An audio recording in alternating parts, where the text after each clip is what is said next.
আজকে আমার আলোচনার বিষয় শীতকালে গর্ভবতী মায়েদের যত্ন। দেশের এবং প্রবাসের ভাই বোনদের প্রতি সালাম। আসসালামু আলাইকুম। আমি প্রভাষক ডাক্তার রিক্তা পারভিন, হোমিওপ্যাথি এবং আয়ুর্বেদিক চিকিৎসক। একজন মা অর্থাৎ একজন মহিলা যখন গর্ভবতী হন অর্থাৎ তার গর্ভে যখন বাচ্চা আসে তখন তার আলাদা যত্নের প্রয়োজন হয়ে থাকে। কারণ তার শরীরের উপরে নির্ভর করবে তার বাচ্চার শারীরিক অবস্থা। তার শরীর যদি ভালো থাকে, সুস্থ থাকে, তাহলে তার গর্ভের সন্তানও সুস্থ থাকবে। তো এজন্য গর্ভবতী অবস্থায় মা এবং সন্তানের উভয়ের যত্নের প্রয়োজন হয়ে থাকে। তো এখন সন্তান তো সরাসরি যত্ন ওইভাবে করতে পারা যাচ্ছে না। সন্তানের কথা তাকে তো কোনো কিছু খাওয়ানো যাচ্ছে না। আলাদা সেবা দেওয়া যাচ্ছে না। সেই সেবাটা কাকে দিতে হবে? মাকে দিতে হবে। কারণ মা সুস্থ থাকলে সন্তান সুস্থ থাকবে। তো এখন শীতকালে, বিশেষ করে শীতকালের বিষয়টা নিয়ে এখন আলোচনা করব। তো নরমাল গ্রীষ্মকালের তুলনায় শীতকালে কিন্তু মায়েদের অনেক সমস্যা দেখা যায়। কারণ এই সময় মায়ের রোগ প্রতিরোধ ক্ষমতা কমে যায়, ইমিউনিটিটা কমে যায়। তো এইজন্য কি করতে হবে? শীতে পর্যাপ্ত পরিমাণে শীতকালীন যে সবজি, সেই সবজিগুলো খেতে হবে। সবজি, ফলমূলগুলো খেতে হবে। এই শীতকালীন সবজি এবং ফলমূল জীবনী শক্তিকে বৃদ্ধি করে। শীতের সময় কিছু যে বাড়তি সবজি থাকে, যেমন মটর দানা থাকে, মটরের যে ফল, কলাইয়ের শাক, মূলা শাক, ফুলকপি, বাঁধাকপি, টমেটো, শসা, গাজর পর্যাপ্ত পরিমাণে কিন্তু থাকে এবং ন্যাচারাল সবজি এগুলো, এবং এতে পর্যাপ্ত ভিটামিন থাকে এবং শীতকালীন যে ফল, মালটা, এইগুলো মানে বাড়তি যে ফলগুলো, এই ফলগুলোতে পর্যাপ্ত ভিটামিন থাকে। বিশেষ করে শীতের সময় ভিটামিন সিটা কিন্তু বেশি প্রয়োজন হয়ে থাকে। কারণ এই সময় মায়েদের ত্বকগুলো রুক্ষ সূক্ষ্ম থাকে। তো এই জন্য মায়েদের যে অবস্থা হবে ঠিক বাচ্চারও সেই অবস্থা হবে। এই জন্য এই খাবারগুলো মায়েদের খাইতে হবে। মা সুস্থ থাকলে বাচ্চা সুস্থ থাকবে। এবং এই সময় আয়রনযুক্ত খাবারগুলো বেশি খাইতে হবে। আর গর্ভকালীন অবস্থায় কিন্তু বিশেষ করে শীতের সময় কিছু রোগ, চর্মরোগ দেখা যায় মায়েদের। শীতের সময় বৃদ্ধি পায়। তো কিছু চর্মরোগ যদি বাচ্চা পেটে থাকাকালীন অবস্থায় হয়, তাহলে জন্মের পরে কিন্তু সন্তানেরও সেই চর্মরোগগুলো দেখা যায়।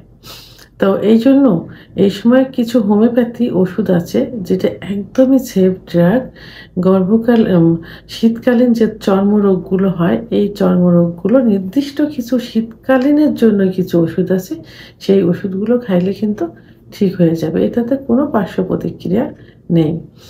সুষম খাবার বেশি পরিমাণ খেতে হবে এবং পরিমিত পরিমাণ পানি খেতে হবে। ৭-৮ গ্লাস পানি খেতে হবে। বিশেষ করে ২.৫ থেকে ৩ লিটার পানি পান করতে হবে। এটা না হলে ডিহাইড্রেশন হওয়ার সম্ভাবনা থাকবে। এটাতে কি হবে? বাচ্চার সমস্যা হবে। মায়ের সমস্যা হলে বাচ্চার সমস্যা হয়ে যাবে। আরেকটা বড় যে সমস্যা দেখা যায় সেটা হলো শীতকালে ঠান্ডাজনিত যে সমস্যা, বিশেষ করে যাদের নাকে পলিপাস থাকে। পলিপাসটা কিন্তু কোল্ড অ্যালার্জির থেকে হয়। আর এই সময় পর্যাপ্ত পরিমাণে হাঁচি হয়। বিশেষ করে ভোরের দিকে হাঁচিটা বেশি হয় এবং ধুলাবালি, এই যে কম্বলের যেইগুলো থাকে, বাড়তি যে শীতের কাপড়গুলা, সুতি কাপড় ছাড়া অন্যান্য যে কাপড়গুলো, সেগুলোর থেকে কিন্তু অনেক হাঁচি আসে।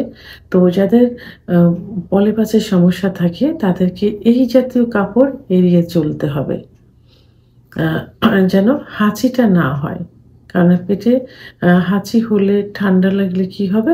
বাচ্চার যে পজিশনটা চেঞ্জ হয়ে যাবে। অনেক সময় বাচ্চারও সমস্যা হয়ে যেতে পারে। একটা ক্ষতির সম্ভাবনা থেকে যায়। এইজন্য মাকে কি করতে হবে? কুসুম গরম পানি সেবন করতে হবে নিয়মিত। সবথেকে ভালো হবে এটা। এবং কুসুম গরম পানি দিয়ে গোসল করতে হবে। তবে মাথায় গরম পানি দেওয়া যাবে না। আর পানিটা, গোসলের পানিটা কিন্তু একেবারেই কম গরম হতে হবে। কারণ পেটের উপরে যখন পানির এটা গরম পানির এটা ভাপটা যাবে, অনেক সময় বাচ্চারও আ সমস্যা হবে। এজন্য পানিটা একেবারে কুসুম গরম হতে হবে। মাথায় গরম পানি দেওয়া যাবে না। তো ঠান্ডা লাগানো যাবে না। মায়ের যদি ঠান্ডা লাগে তাহলে বাচ্চা কিন্তু নিউমোনিয়া নিয়ে জন্মগ্রহণ করবে। এইজন্য এই ঠান্ডা লাগার দিকে বেশি খেয়াল রাখতে হবে। আর রাত্রে যখন ঘুমোতে যেতে হবে অথবা শীতের কাপড় যখন পরিধান করতে হবে, অতিরিক্ত গরম আ কাপড় মানে পরিধান করা যাবে না। সাধারণত শীত যেটাতে যাবে সেই জাতীয় কাপড়ই পরতে হবে। এটা সুতি জাতীয় কাপড় হলে ভালো হবে। কারণ দেখা যাবে যে অতিরিক্ত গরম কাপড় দিয়ে আপনি ঘুমোতে গেলেন, গা ঘেমে গেল। এই ঘামটা কিন্তু শরীরে বসে যাবে। বাচ্চারও কিন্তু ক্ষতি হবে। এইজন্য সহনশীল জাতীয় শীতের কাপড় পরিধান করতে হবে এবং গায়ে দিয়ে ঘুমোতে হবে। তো এ এইজন্য এবং পর্যাপ্ত পরিমাণ কিন্তু পুষ্টিকর খাবার, বিশেষ করে ভিটামিন সি জাতীয় খাবারগুলো শীতের সময় বেশি খেতে হবে। তাহলে মা এবং বাচ্চাকে সুস্থ রাখতে হলে আলাদা কিছু যত্নের প্রয়োজন, কিছু সেবার প্রয়োজন, সেগুলো করতে হবে। বিশেষ করে শীতকালে এই যত্নটার বেশি প্রয়োজন হয়ে থাকে। ভিডিওটি সম্পর্কে যদি কোনো মতামত থেকে থাকে অবশ্যই কমেন্টসের মাধ্যমে জানাবেন। আর ভিডিওটি ভালো লাগলে লাইক, কমেন্ট, সাবস্ক্রাইব করে আমার সঙ্গে থাকুন। আল্লাহ হাফেজ।